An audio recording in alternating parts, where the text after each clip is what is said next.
तो हम बात कर रहे थे संतुलित समीकरण की विधि, यानी संतुलित समीकरण को हम लोग कैसे संतुलित कर सकते हैं, समीकरण को संतुलित करने की विधि।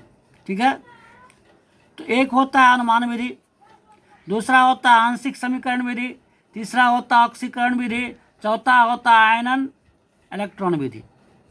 तो ये सब अगर हम बताने लगेंगे तो क्या होगा कि ये जो समझाएंगे ना तो ये उड़ जाएगा।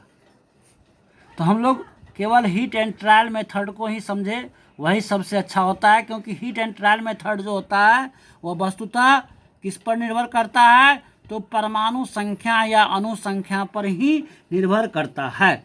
ठीक है, अनुमान विधि वस्तुतः किस पर निर्भर करता है, तो अभिकर्मक और प्रतिफल के रूप में जो यौगिक है, जिसको हम संक्षिप्त रूप में लिख देते हैं या लिखा हुआ रहता है, उसके अंदर उपस्थित जो परमाणु हैं या अणु हैं तत्वों के साथ उनकी संख्या है ना का अनुमान करके हम लोग उसे जो है बैलेंस्ड करने का प्रयास करते हैं। तो क्या हो जाता है कि अनुमान विधि हो जाता है।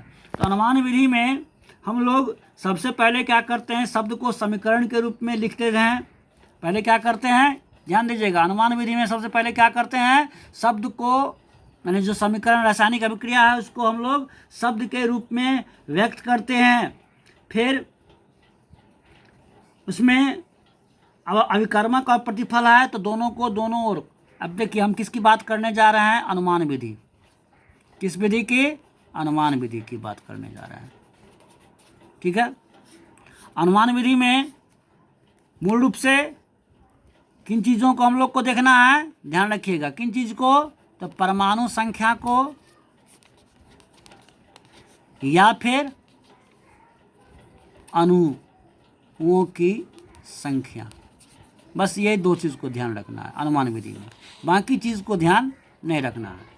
ठीक है, अब मान कर चलिए कोई हमें ऐसा समीकरण दे दे जो अनबैलेंस्ड हो, क्या हो, असंतुलित हो, तो उसको हम लोग कैसे अनुमान विधि के द्वारा संतुलित कर सकते हैं। ठीक है, जैसे सबसे पहले हम लोग है ना क्या करते हैं कि पहले हम क्या कहते हैं अनुमान विधि में कि शब्द के रूप में लिखें।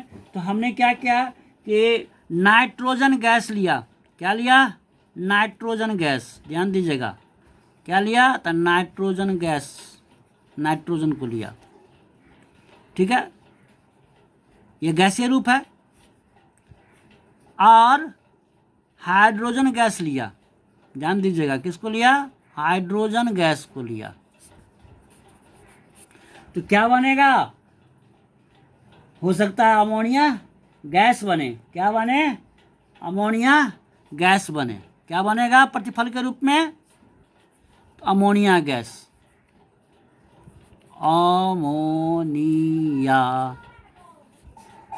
गैस, बड़ा ही अच्छा चीज़ है, इस पर मैं बताऊंगा भी। अब देखिए नाइट्रोजन गैस, तो नाइट्रोजन का जब भी संक्षिप्त रूप संकेत अगर लिखते हैं तो क्या लिखते हैं, N2 लिखते हैं। और हाइड्रोजन जब भी लिखते हैं तो H2 लिखते हैं।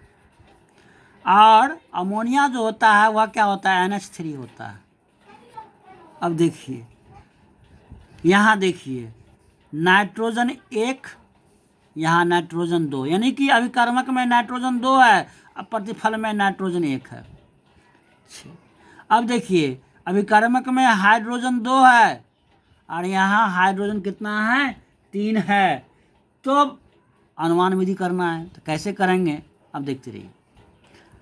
अब अगर हमने क्या किया कि नाइट्रोजन 2 है, तो यहाँ अगर जैसे ही हमने 2 लगाया, क्या लगाया, 2 लगाया, नाइट्रोजन को पूरा करने के लिए 2 लगा दिया। तो 2 जब पूरा किया तो यहाँ हाइड्रोजन कितना हो गया, 3 और 2 को मल्टीप्लाइड करेंगे कितना हो जाएगा, 6 हो जाएगा।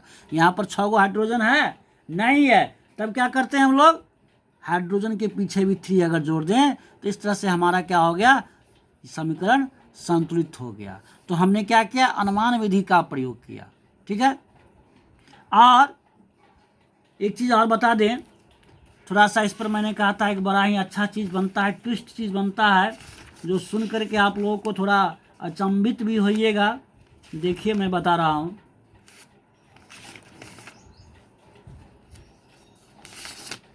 अब देखिए, गौर कीजिए कि नाइट्रोजन गैस है। देखिए वेबर महोदय बड़े ही तेज तरार निकले थे और उनको नोबेल पुरस्कार भी मिला था।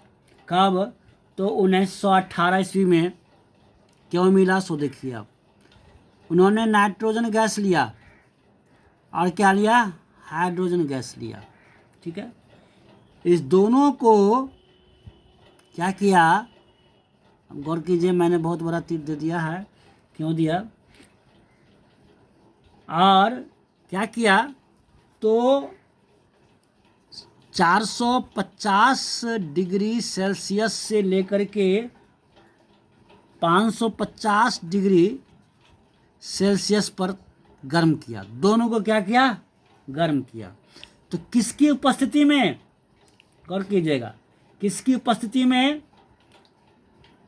यानी उत्प्रेरक कुछ तो होना चाहिए।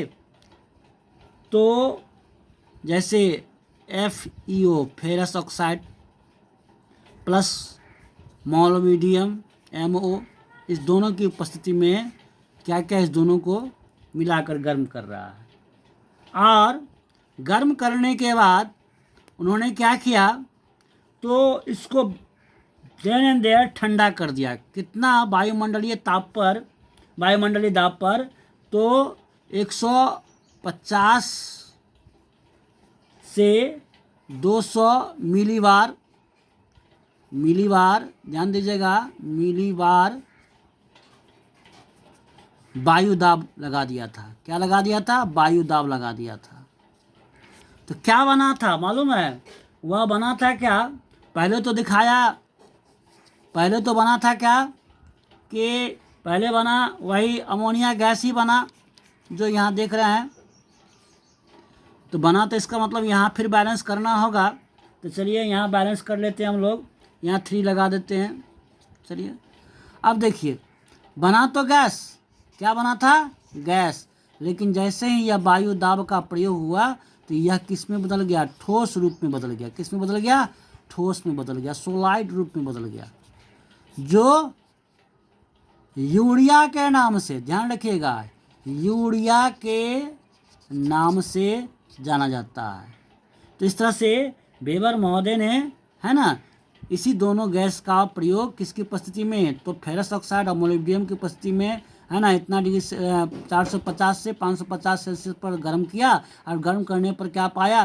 तो अमोनिया गैस था ही, और उस पर क्या किया?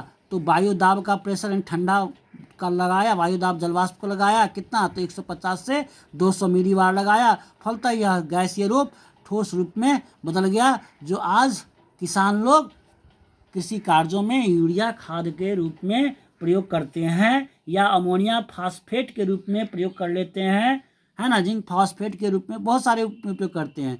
तो इस चीज़ का पता किसने किया था? तो वेबर महोदय ने किया था। और इसी को लेकर के 1918 में वेबर महोदय को नोबेल पुरस्कार भी दिया गया था। धन्यवाद।